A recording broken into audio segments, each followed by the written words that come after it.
Hello, we'll get started here now that it's 10 o'clock. Thank you so much for coming to our TFS presentation. My name is Olivia Skeslin Jenkins, and this is Lacey Novark, and we're super excited for the opportunity to run through the TFS with you. Our first two disclaimers, everyone could mute as they come in. That would be great. I'll get everyone muted here right now. And then just so you guys are aware, we are recording this, so if you have to step away or miss anything, don't worry, it'll be posted on our website and you can go back and see anything you missed. The second disclaimer is we would love for you guys to answer or ask any questions you have. So throughout the presentation, you can feel free to raise your hand or leave a note in the chat. One of us will be monitoring the chat at all times, and we have no problem interrupting each other, so we can go ahead and interrupt or get those questions answered as they come in.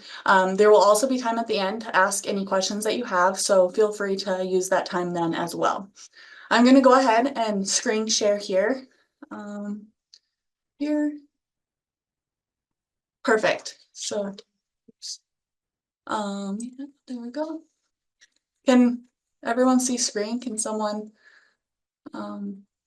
Corey, can you see the screen?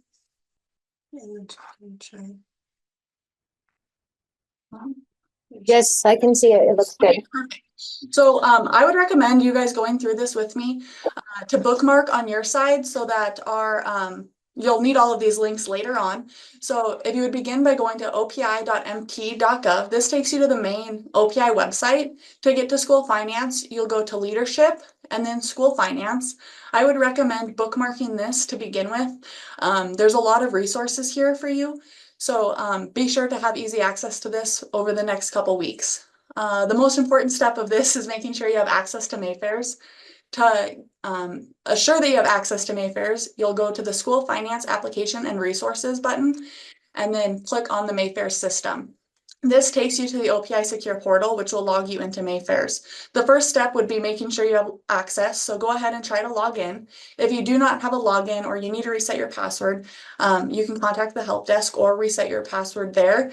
But if you don't have a login, you'll go to the School Finance Access form.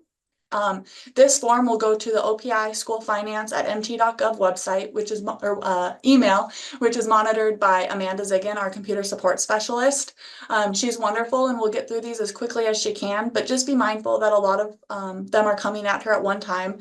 So patience is definitely greatly appreciated. When you're filling this out, make sure you hit the add role button so she knows that you are needing these roles added to your login.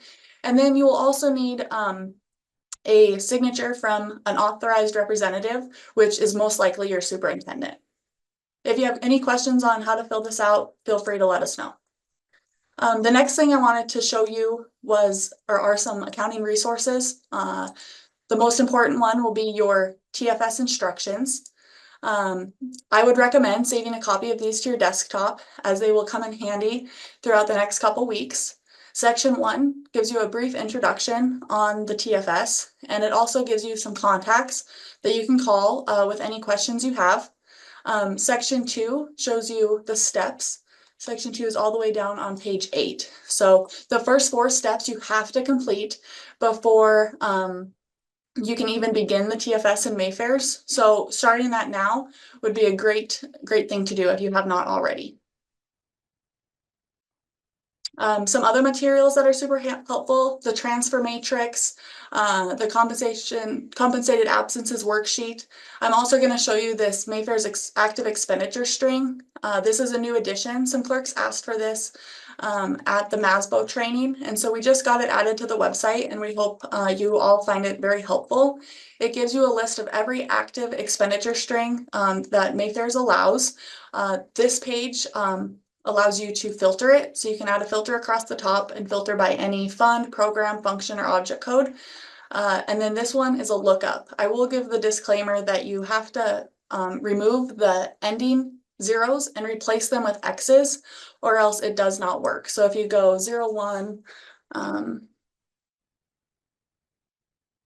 1,100, it says it's an invalid expenditure string. But if you go 01, 1XX, 1XXX, oops, 1XX, it does show that it's valid. So that is a great tool as well.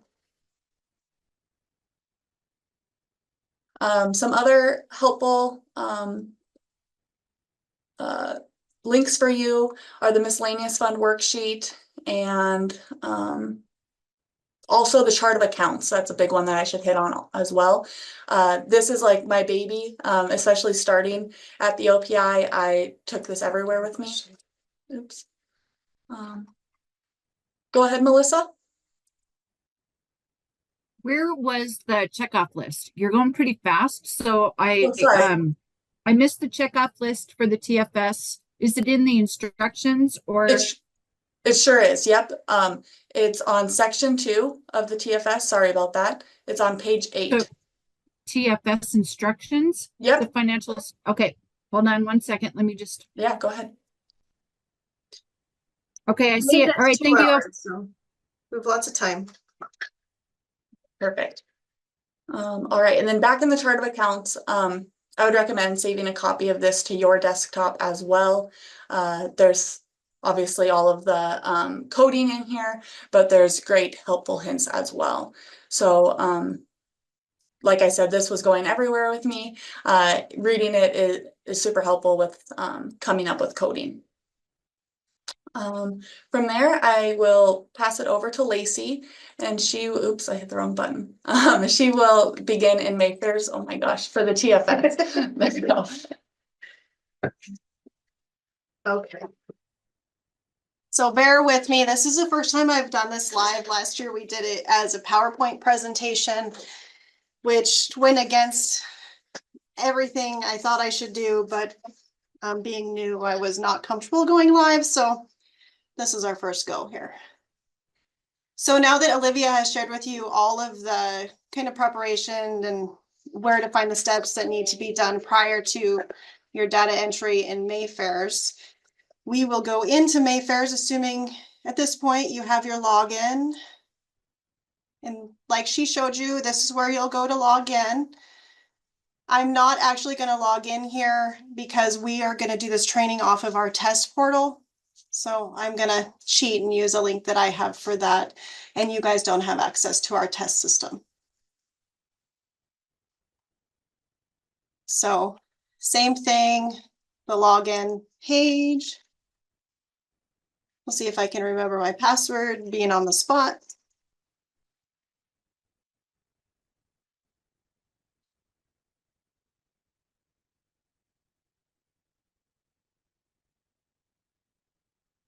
And I didn't, so we'll see if I can get locked out because that'd be perfect.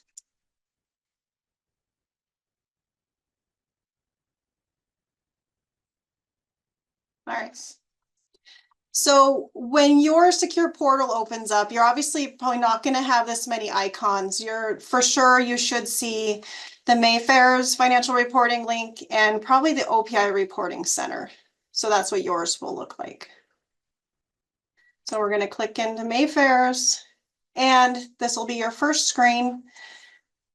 And we're just simply going to go to data entry, trustees financial summary, and start going down the steps of the TFS entry, right down the list in order. So step 1 is your pre-filled data verification. This document is also, or has previously historically been called the print me sheet. So some of you might be more familiar with that term, but you're gonna open up this sheet. And for today's training, we are gonna pick on Terry Schools. Don't worry, we got permission from Jody, and all of this is made up information, so it's not really her stuff. But so the pre-filled data verification sheet, I always call it that, and Olivia laughs at me. This is a very important step. It's the first step you're going to do. So the first page are your pre-filled fiscal year 24 TFS amounts. These amounts are going to be pre-filled in your TFS report, but you need to print this and verify that the amounts listed here match the amounts that you received in fiscal year 24. So what you receipted into your system should match these numbers. If for any reason something looks off, not quite right, please call, because that means there's probably something wrong and we need to get that fixed for you. Also, be mindful though, your revenue code 3115 for special education. This can look a little goofy if you've entered any expenditures in already. If it doesn't look right, go through your TFS expenditures, enter all of your expenditures in, and when you're all done, come back to this page and see if it's correct, because a lot of times it will be correct at that point. If not, please call. The second page of this we'll talk about a little bit more probably this afternoon, but this is for your fiscal year 25 budget and the entitlements that you should be receiving. So you would verify these numbers to your preliminary budget data sheet.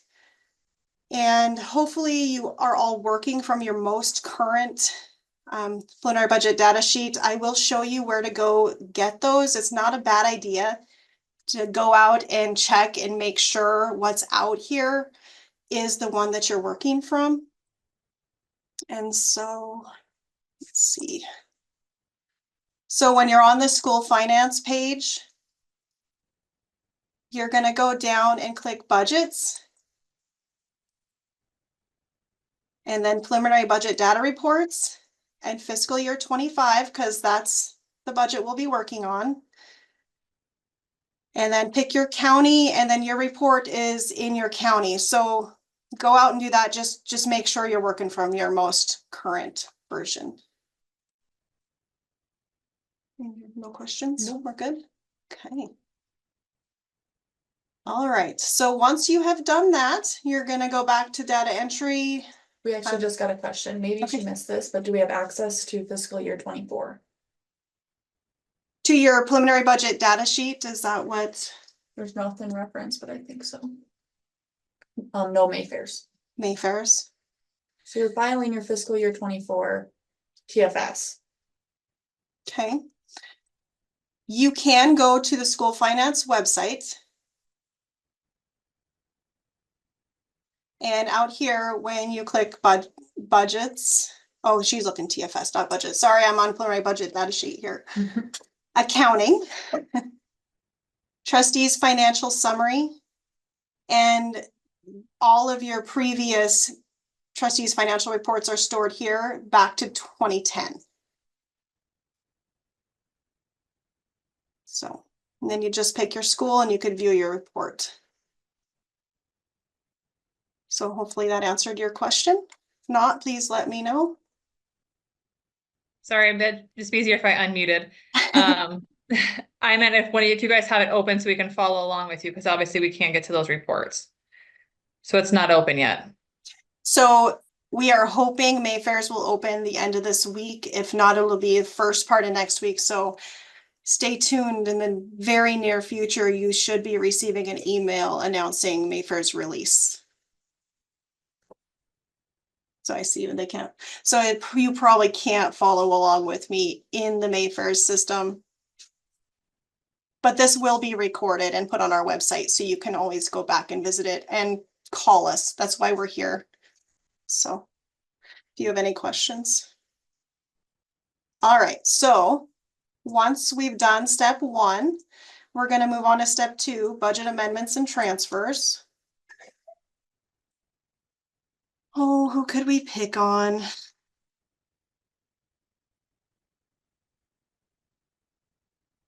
So if you have done a budget amendment during the course of the year in fiscal year 24, it should show up in step 2 on this screen. If for some reason you believe you have a budget amendment that's not showing up, please give us a call. And we will need to look into that and get that fixed. But if you have one, they should show up here. And that's what it'll look like. If you don't have one, it'll just look just like that. Okay, so step 3 is our software step. This screen is if you change software. So if you go from Black Mountain to CNC, CNC to Black Mountain, you have QuickBooks, doesn't matter if it changed from last year, you'll go in here and hit edit and do the drop down and pick which software you're using and hit save. But another cool thing about this page is if you need some help on something that your software does and you're just struggling and you're not sure what to do, you can go down here and click this All LE's Accounting Package List button. It opens into an Excel document that's probably not going to open on the screen. Oh, it did.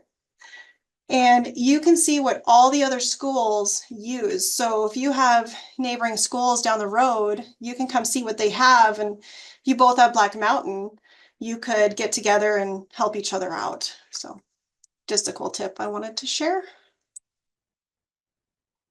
Okay, so step 4, project reporter codes.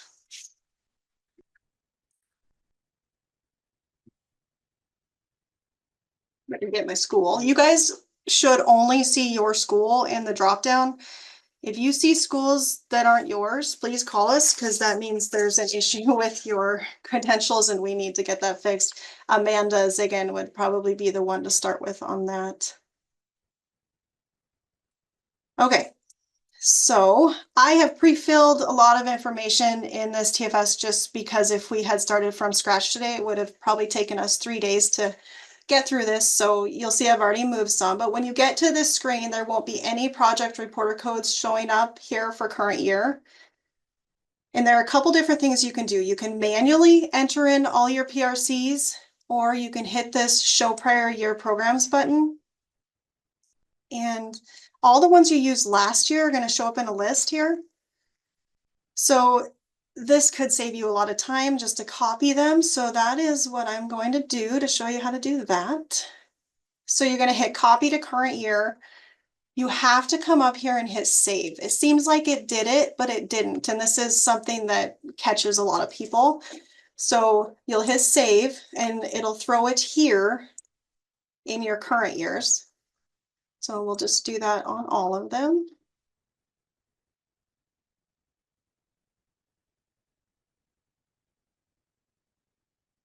It still kind of takes a little while if you have a gazillion project reporter codes, but and you're going to enter all the project reporter codes that you have been using throughout the year.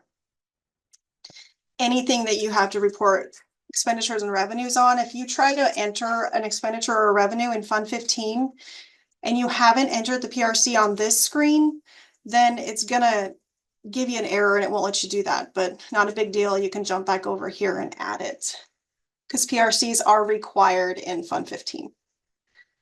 All right, or you can manually put them in. So I'll make one up here.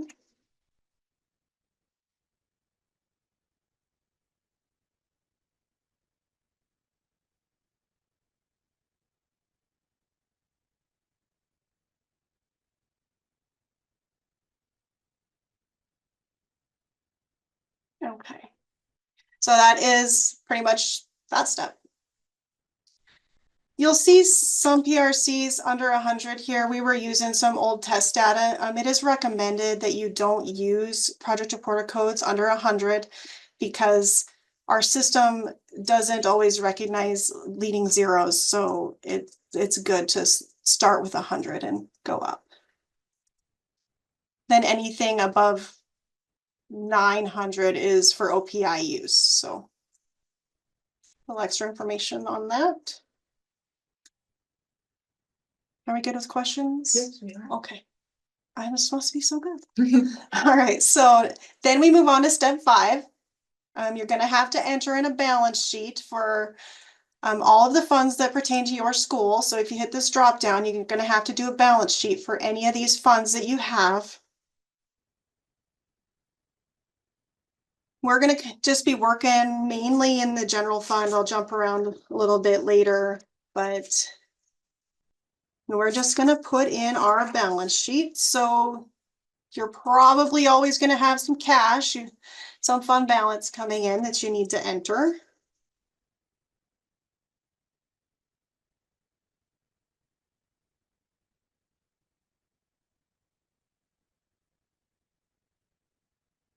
Whoops, I didn't shut my phone off.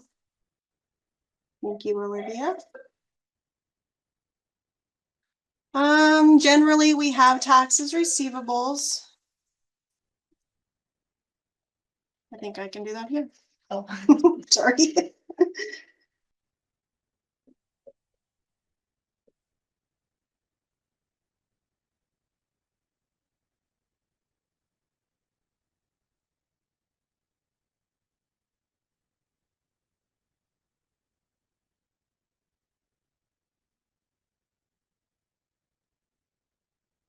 Do from other governments. And anytime you have taxes receivables or protested taxes, you're gonna need to book the deferred inflows for that. That's also something that gets missed. We have a couple questions. Okay. Is there a document that corresponds to the balance sheet tab? I use CNC.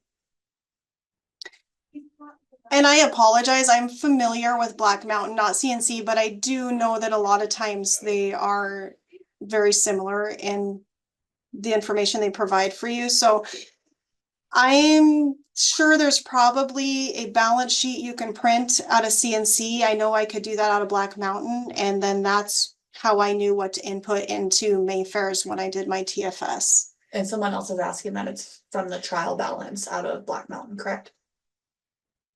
Oh, I can't tell you exactly what it's called in Black Mountain. It's been too long since I've been in there. If I saw the screens, I could probably help you with that piece. But is there somebody else on that has Black Mountain that could type in the chat and help her out with that? Hopefully. If not, I can get with you later if you wanted to share a screen with me, and I could try to help you find it, but one of these guys will probably help you a little quicker on the Black Mountain side. Yep, a lot of people are piping in. Thank you. See, you guys are awesome. We're all just like one big team. So if you are not sure what some of these lines mean in your balance sheet, the TFS instructions does explain all of these. If you go out there, if you're not sure what something is or where something fits, there's some really good information in there that will help you to know which one to use. All right. Oh, we forgot to put our deferred inflows in.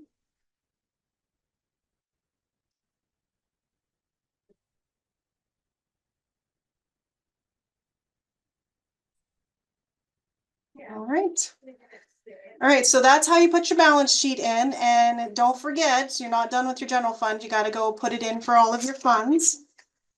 Once you get your balance sheets in, we will move to the next step, which is step 6, your revenues. Is there a fixed asset depreciation schedule or spreadsheet on the OPI website? Ooh, not that I know of. We've actually had that question before. But I would imagine you could also have fellow clerks share what they use on that. Perfect, thank you. Okay, so when you're in your revenue screen, same thing, you got to enter your revenues in for all of your funds that pertain to you. We're gonna be in the general fund right now.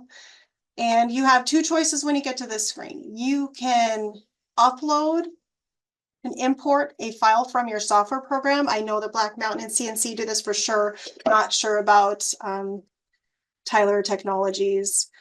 Or you can manually enter in your revenues. If you were going to import a file, you would hit, first you generate it out of your software, which is going to save it to your computer. And then when you go into Mayfair's, you're going to hit choose file, pick the file, and then hit import revenues. If there are any issues with your import file, you're going to get errors and it's not going to import anything, and you'll have to work through those errors within your file and get them corrected. And then once you get all those cleared, it should upload your information. If you have a fund in your fund code up here, it's only going to upload to that fund. If you don't have a fund selected, it's going to upload to all funds across the board. And if you had went in and manually put information in prior to doing this, it's going to wipe all of that out. So just keep that in mind so you don't overwrite anything you don't want to overwrite. All right, so otherwise you can put them in manually, but you will notice I have entered these top 4 in already, but normally those wouldn't be there. When you come to the screen, you're going to see that there's already amounts out here pre-filled by the OPI for you. These are the pre-filled amounts that you saw on your print me sheet earlier. And so once again, these amounts should match what you've reseated in throughout the course of fiscal year 24. This yes just means that basically it was calculated and pre-filled by OPI. Any that say no are ones that were entered by the field, which is you guys. So let's go ahead and just put a few in. We'll throw some, whoops, we don't use a project report code on that screen unless we want to, and I don't want to today.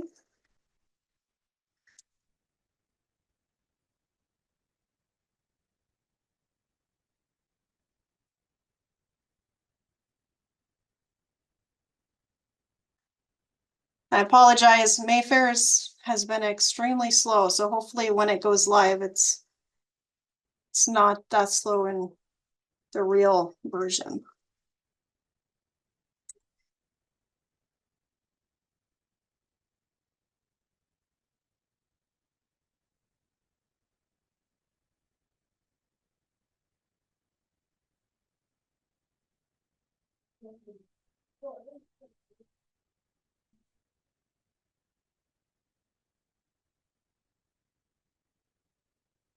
You will see that last year's amount that you used shows up here, so it's kind of helpful if you're putting in a number that's like way, way different. That could be a red flag, like, ooh, did this really, take a $20,000 jump, or just can help you if there's entry errors.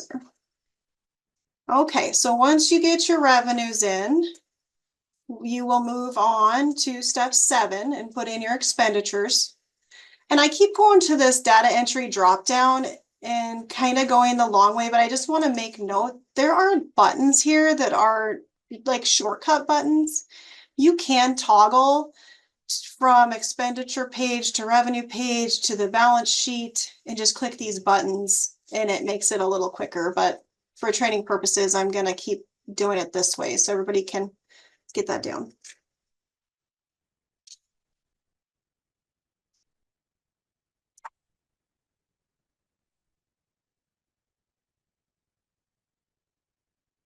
Okay, so now we're going to put in our expenditures.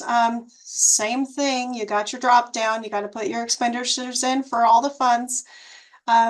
If you attended Andrea's ESSA training yesterday, this is where you find your different school codes, so you can do your ESSA reporting. That's how you do those splits. Same options for putting your expenditures in. You can import a file from your software. You hit choose file, click the file, hit import. If there's errors, you got to fix it in the file. Same thing with the fund that's listed. If you have no funds listed, you'll overwrite anything that's already out there to all the funds, or you can upload to a specific fund, like I would be doing here to the general fund.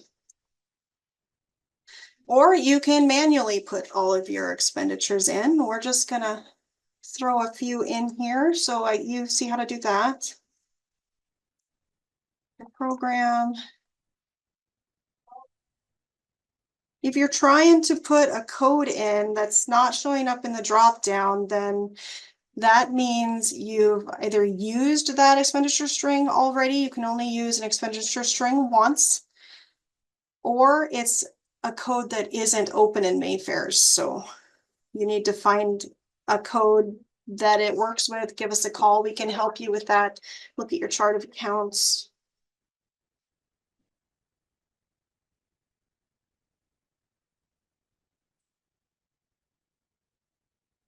We'll throw some salaries and benefits in here. That's pretty common. Expenditures.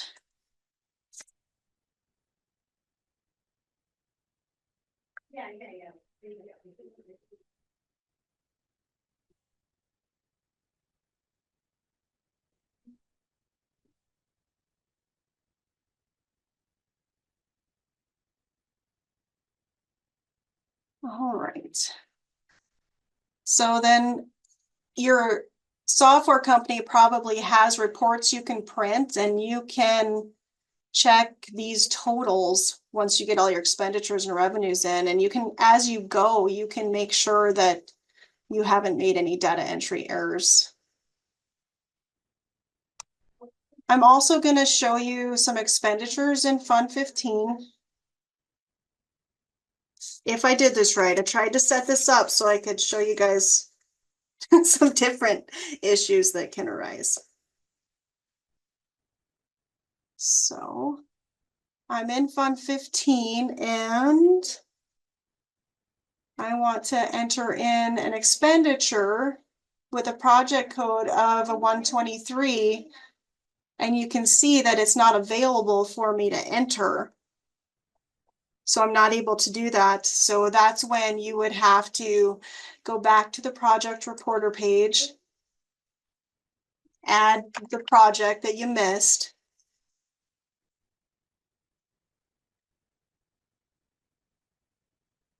Spell Mayfair's right.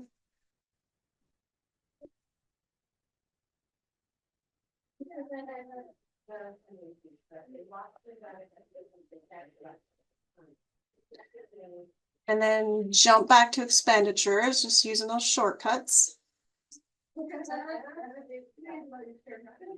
And there, now my project reporter code I need to use is available, so I can enter in my expenditure.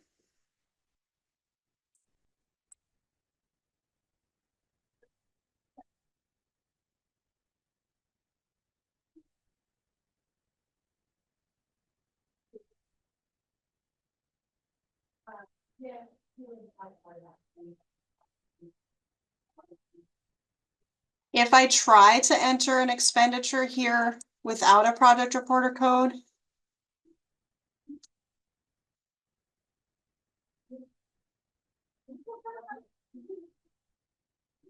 it's going to give me this on-screen error that a project reporter code must be selected. So everything you enter in Fund 15 has to be tied to a project reporter code. Okay, so once you've done that, you've entered all your expenditures in for all your funds. We can move on to the next step. And step 7A, your ESSA expenditure validation. This screen is built really just to assist you with ensuring that your ESSA per pupil expenditure reporting is correct and as you want it, because as Andrea shared, that information does get reported on the report card in the GEMS website that's open to the public. So you want to ensure your ESSA reporting is correct. We'll just open one of these so you can see what some of these reports look like.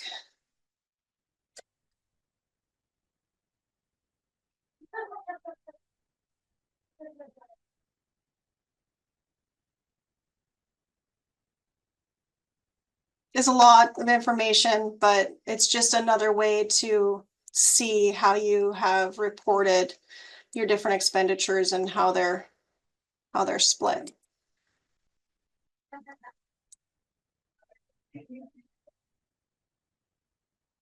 Okay. Once you've done that and you're sure your ESSA reporting's good, we will move to step 8, your detailed expenditures.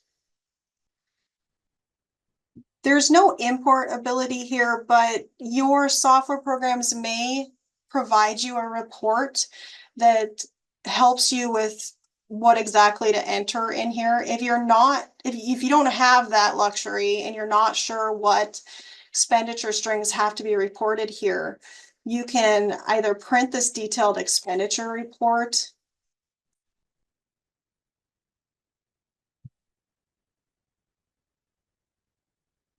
Maybe.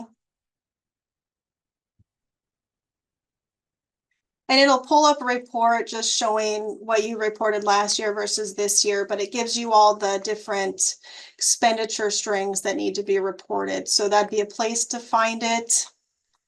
Or, now I'm probably going to lose my makers. You can go to the TFS instructions because they're also listed on there. And I'm thinking it's around page 20 or 21. I'm not looking at it right now, but that's another place you can find that. So if I need to put one in, let's see, can manually enter them.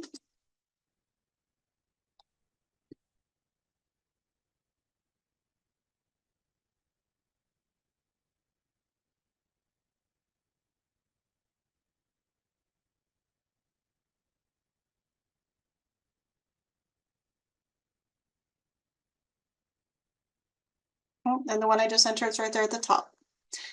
If you make a mistake, same with revenues or expenditures or in your detailed expenditures, you just hit select. you can hit select and you can change the amount, or if you put the wrong coding in, you'll just hit delete and it'll delete it entirely, and then you can go put in the correct line.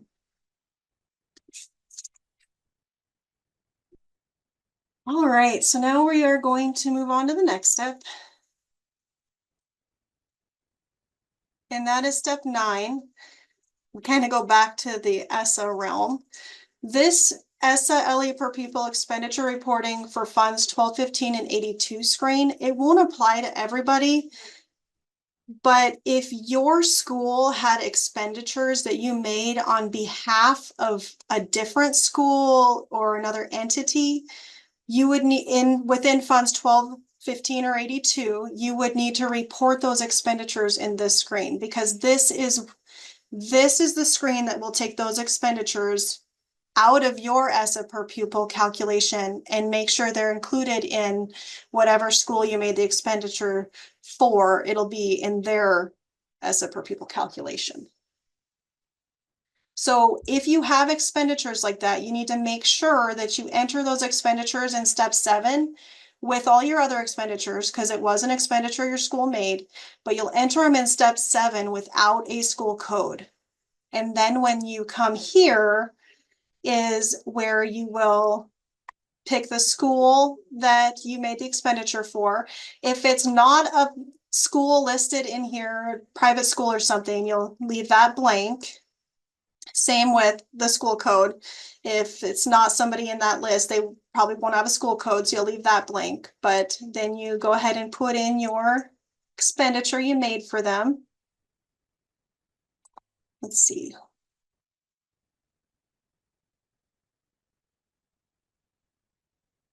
And you'll hit save and it'll show up down here. And now that expenditure would not be in your ESSA per pupil calculation. It would just take it out. If it was any schools that were in this list with a school code, it would make sure it was put into their ESSA per pupil calculation.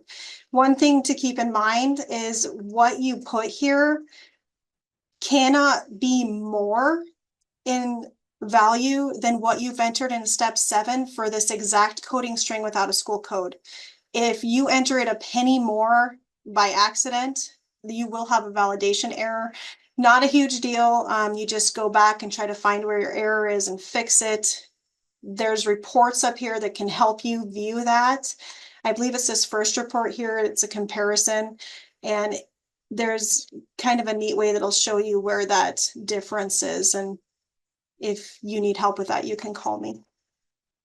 But I know this is going to throw me an error, so I'm going to go ahead and delete this. Any questions on that? Because this screen is kind of confusing. Is there any questions? Okay. Perfect. This step 9A, you guys will not see. This is an internal OPI step. I'm logged in as OPI. It's the only reason it's here. So you won't see step 9A. Yours will go from step 9 to step 10. And 10 is our fixed assets. Most everybody, when you get to the screen, you're gonna go to governmental, and then your fixed asset information is gonna pop up here. So everybody should have a schedule that they keep updated on their own, so that when it comes time to do your entry in Mayfairs for your TFS, you know what amounts go here. But we'll just take machinery and equipment, for example. If I bought some machinery, that would be an addition. If I sold something, it would be a removal. Adjustments, maybe your auditor disagreed with what you put in last year and thought that your beginning balance shouldn't have been what it was. You can make adjustments here. I would probably talk to an auditor about that. But then once you're done, your ending balance should match the report that you have on your computer. If you're a new clerk, this should have been being done. So just look around on your computer and see if you can find where that schedule is. If you need to add a new one, you'd click here, add it in.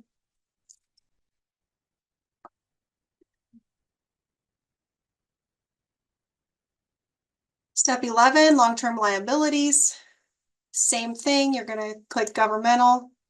And here this is where you're gonna report your compensated absences liability and your TRS and PERS net pension liabilities.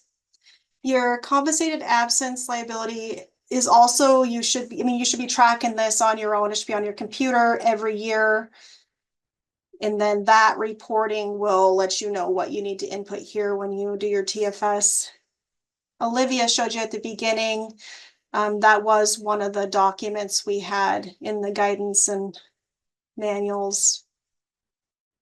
Does anybody want me to show you where that is, or are we good? You should probably hit it, yeah. Hit it? Okay. Olivia says I need to hit that, so I will.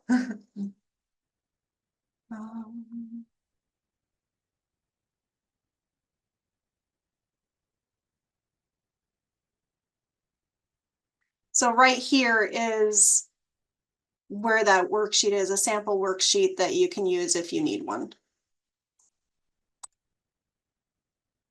And same thing, you'll hit select. Your beginning balance is here. And whatever you need your balance to be for this year, if it's a bigger number, you'll put the difference in as an addition. If it's a lower number, you're going to put the difference in as a reduction. But when you're all done and you've entered it, you want to make sure that the ending balance is what matches your reporting, because your auditors will look at that. For your net pensions, PERS and TRS, we have links to those websites also out here under accounting and guidance and manuals. Oh, where are they? Other funding resources, I think. Am I too far? I think it was other accounting resources.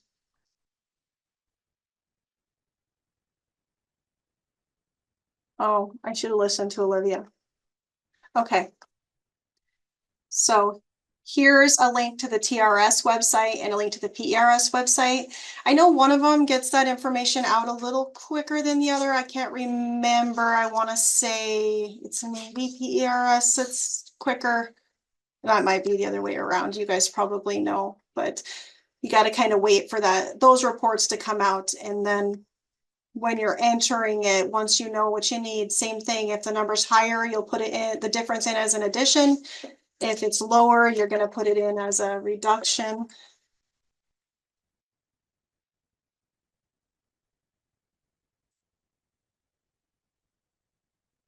And then when you get done, you want to make sure that your ending balance here matches what's on those reports from TRS and PERS. The auditors will also check that. Julie just mentioned that both reports are out, so that is great news. Oh, awesome.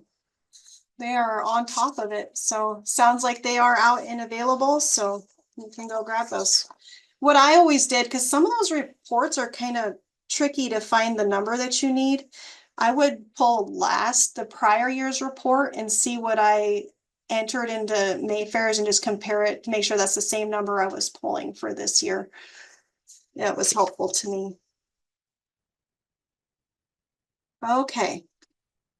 And then the next question is, what field on page 4 for the GASB, on the GASB for PERS do we use? I'm looking, but you might know better than I do for that. Oh, yeah. That might, we might need to circle back to that. Yeah, question. I would have to be looking at that report, and then I would probably want to pull your last year's and compare it to what we reported last year. I can help you with that after the meetings today if you want me to.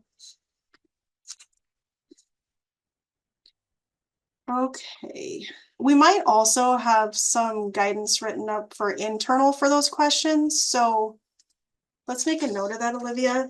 And I'll try to find that in later today or tomorrow. I'll give you a call and help you out.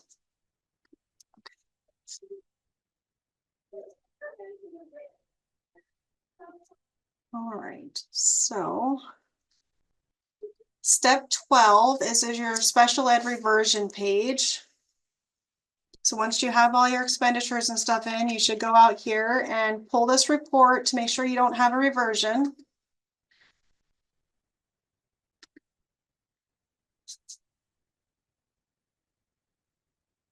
Here's what it looks like. You're gonna check out G here, and if there's a 0, then that's great. That means you have met the amount you needed to spend in special education to avoid a reversion. If there's a number here, it means you do have a reversion. And I would recommend going back through your accounting and all of the data you've entered and make sure that you have recorded all of your special education expenditures with a program code 280. If you haven't, I would fix that, come back and see if you still have a reversion. If you do have a true reversion, there are some extra steps you need to take and some coding you need to do. So I would recommend calling OPI and have somebody help you with that, so we know that everything's documented correctly. This page 2 here kind of is just an overview of where you've reported all of your special education expenditures. So you can take a look at that.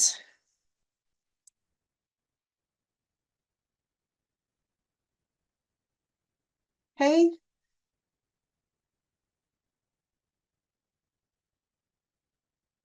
I'm gonna tell you right off the top of my head that I'm not the best at this screen. I don't think it's going to be an issue for most of you.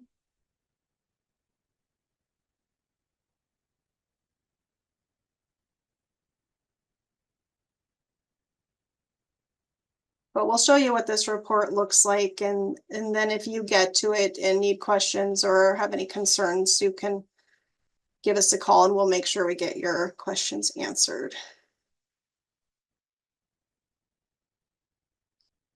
This kind of explains what the report is for.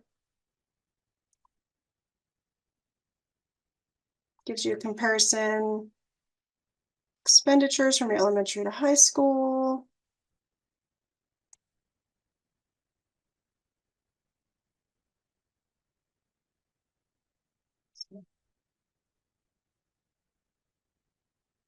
Nothing to enter in that screen.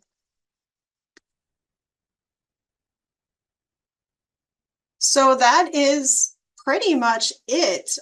If you've gone through steps 1 through 13, you have all your information put in, you're ready to run a validation report. And this part can be very nerve-wracking. I'd usually cross my fingers and close my eyes and hope that when the report popped up, it wasn't full of red letters, and usually it was. So don't panic if it is. That's just, it's there to help you ensure that you're putting good data into your TFS and work through any issues or errors that there are. So let's go ahead and see how well we did.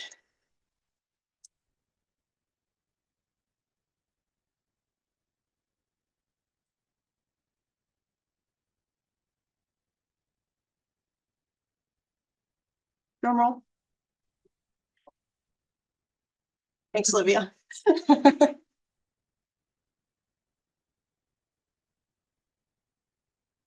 It takes so long. Uh-oh. Maybe it's gonna blow up.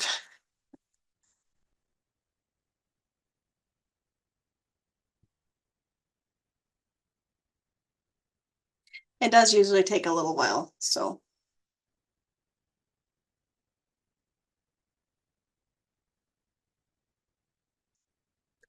Oh, bummer.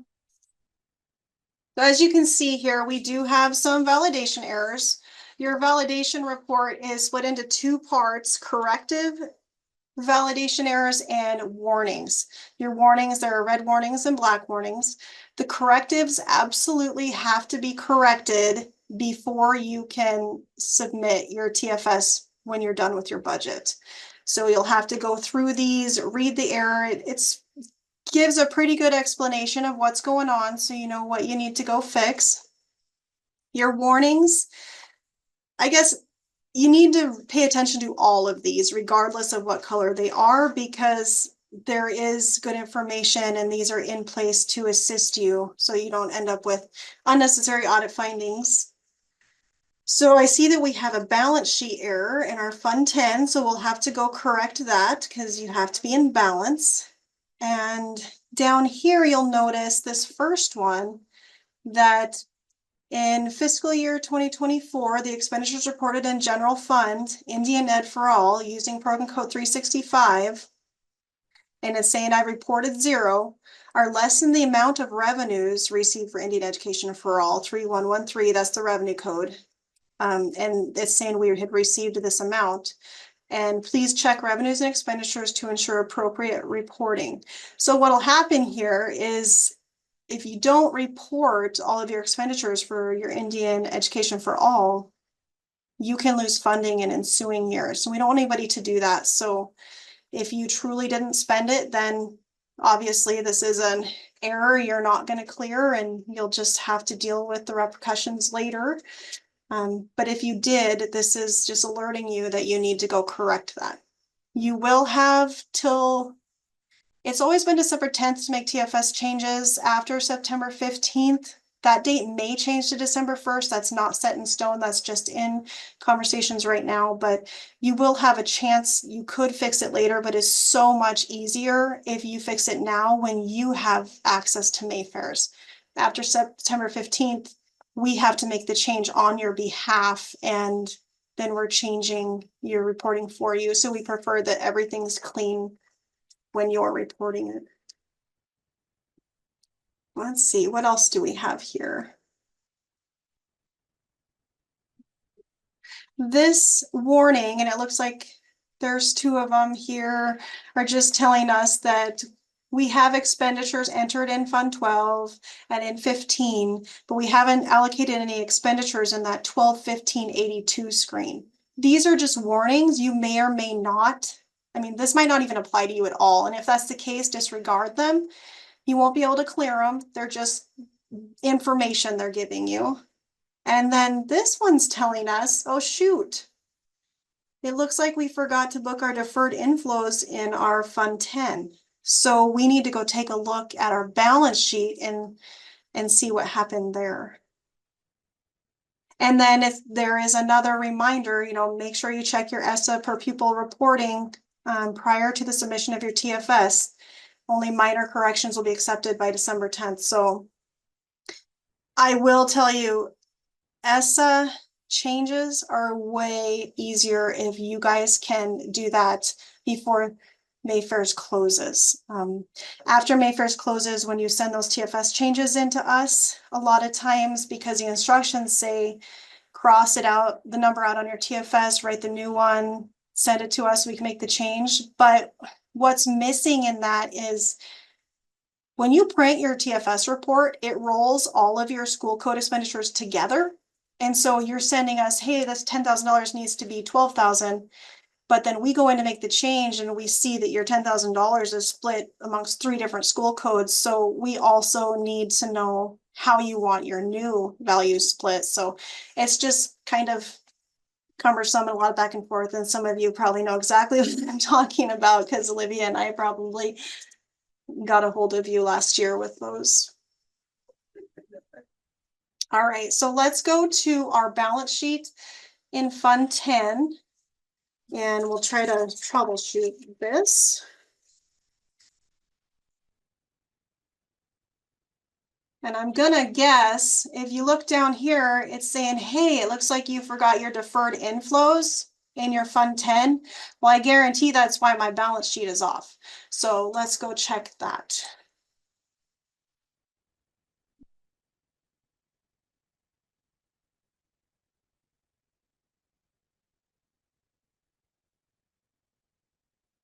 And sure enough, I have entered in taxes receivables for $15,000, but I did not enter the deferred inflows for that. So let's do that.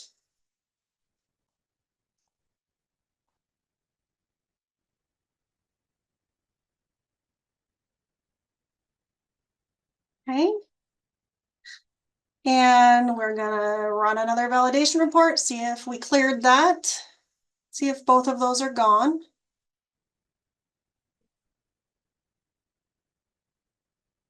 Everybody's so quiet. I feel like I'm by myself with Olivia in here.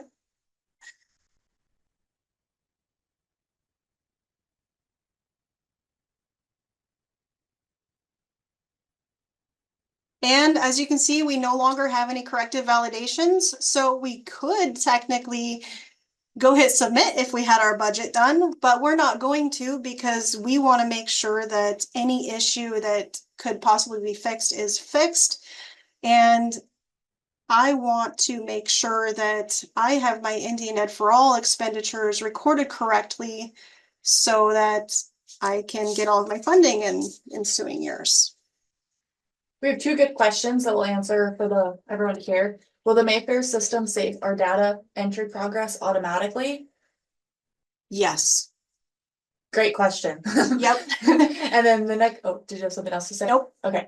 And then can you run validation reports as you go so you can correct them as you go? Yes, you can run them as many times as you want, but they do take a little while and you're going to scare the living daylights out of yourself if you do that because you're probably going to run it and you're going to have 5 pages of validation errors, but You can run it right away and see how much progress you've made. That's fun. it would definitely make sense for you to get your balance sheet in and your revenues expenditures because if any of those are off, I mean, you're going to have your balance sheet error. You know those errors are going to be there, but yeah, you can run those as many times as you want, whenever you want.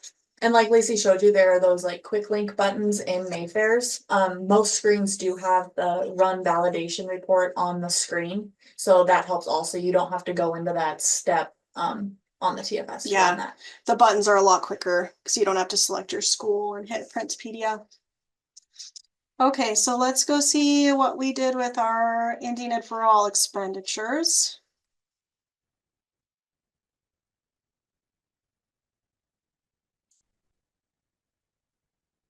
I know I left me a cheat sheet. I did throw these errors on purpose. That's my disclaimer.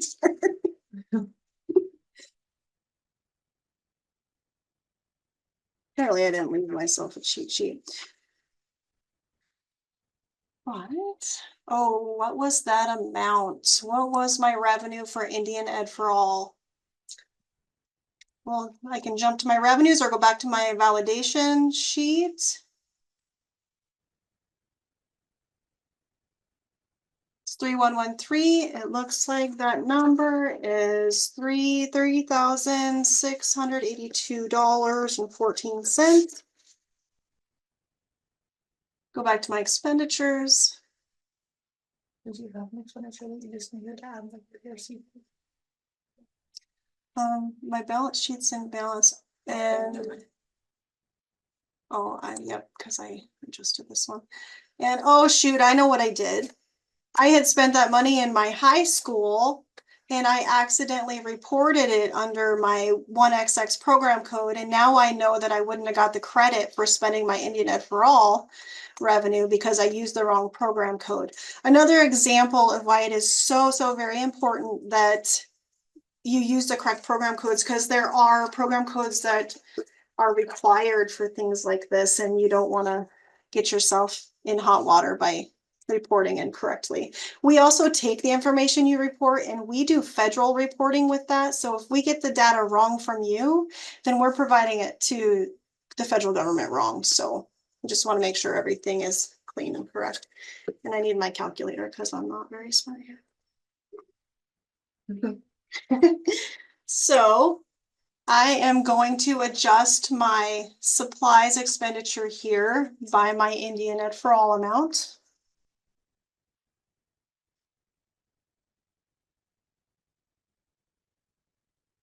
Minus, not plus. Okay, so my regular supplies should have actually been this amount.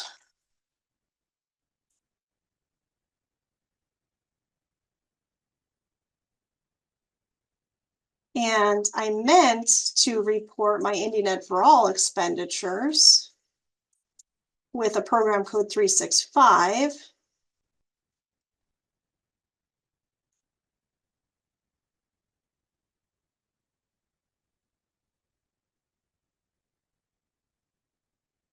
So I'm going to pull a validation report, make sure I didn't throw any new validations and that I cleared those, and my Indianet for all money should be safe for ensuing years because I reported correctly now.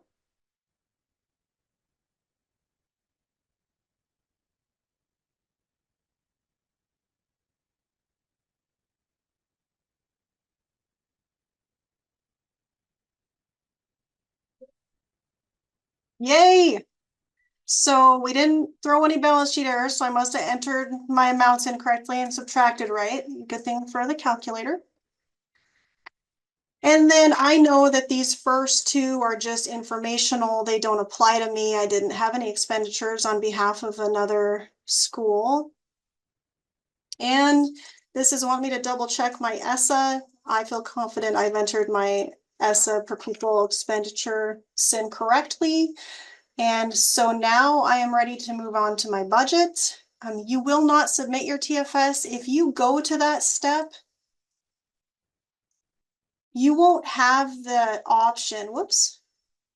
You won't have the option to submit. The only people that are going to submit here are like co-ops. Co-ops don't have to do budgets. They only have to do trustees' financial statements. So they would go out here and hit submit.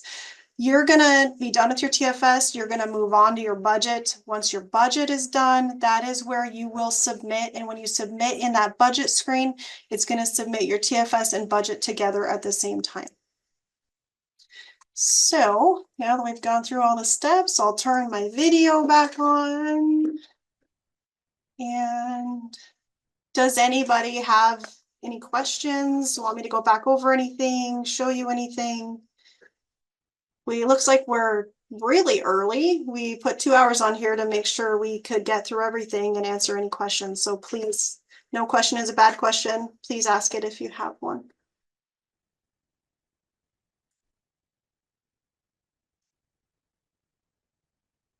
I'm a new clerk and can't find old TFS reports. Can I find them anywhere online? Yes, let me show you that. Am I still screen sharing my Yeah. screen? Okay. So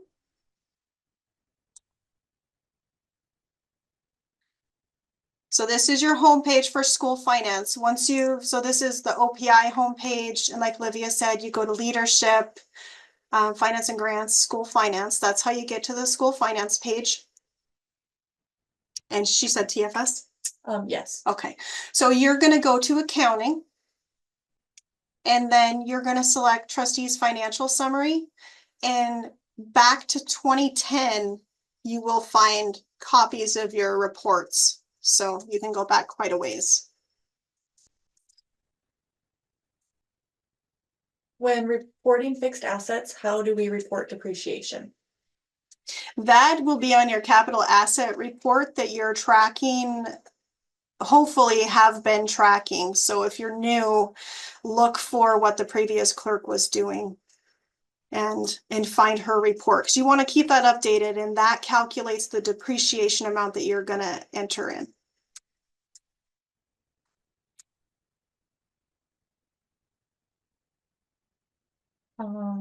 If I'm in, oh wait. I'm a new clerk and we purchased a yellow bus this year. I need to enter it as an asset. Is there anything else I need to do? If you bought it this year, you'll want to make sure that you've coded it appropriately, and you'll need to make sure you add it to that capital assets report because it'll, that'll affect your balance. That'll increase your numbers. So as long as you get that purchase on that report, you should have what you need to enter in here. That makes sense? Okay, the next one, if I am in Fund 12 and allocate expenditures to our 5 elementary schools, then on step 9, I do it again. Okay, so what school are you? Miles City. Right. Okay.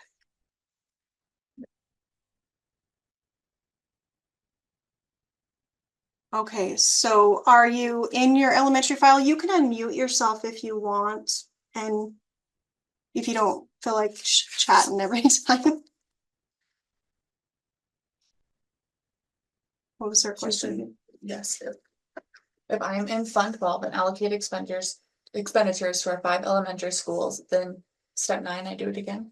Okay, so if you are the elementary and you've entered your expenditures into step 7 and you've allocated them to these codes, no, you do not need to do it in that 121582 screen. You would use that screen if you had made an expenditure for the Miles City High School that didn't have a school code here.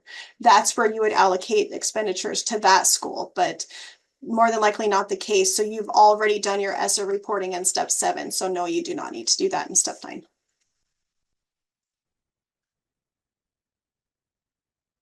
Okay, perfect. She said, thank you. And then Laura from Cook City had a follow-up. I have the report. I'm unsure how to enter it into Mayfair's for that report depreciation for fixed assets. Okay. I can try to help you with that, Laura. I might be limited because, you know, I'm not super familiar with your books, but I can try to help you with that when you get ready to do it. So, Okay, thank you. It was just, it got flagged on my financial review and I didn't enter the depreciation properly. So I just want to make sure I do it right this year. I don't know what auditors you have. Some of them may not do this, but I know like mine were great. And I would do my capital assets report and then I would send it to them and ask them to look it over before I entered it into the TFS. And they did look at it for me every year because I had the same problem. I had gotten audit finding because I had entered it in or something in wrong. And I was like, to heck with this, because the report just confused me. It's a big report and they had no problems looking at it. I don't know if yours will do that, but you could try. Okay, yeah, they might do. Thank you. You're welcome.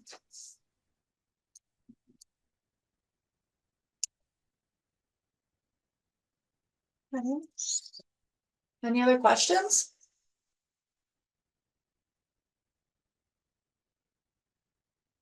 Well, I guess we get to have a longer lunch break. When we come back at 1, we'll be working on the budget. We hope to see you all again. And I guess we'll let you go and go about your day and we'll see you later. Thank you. Thank you.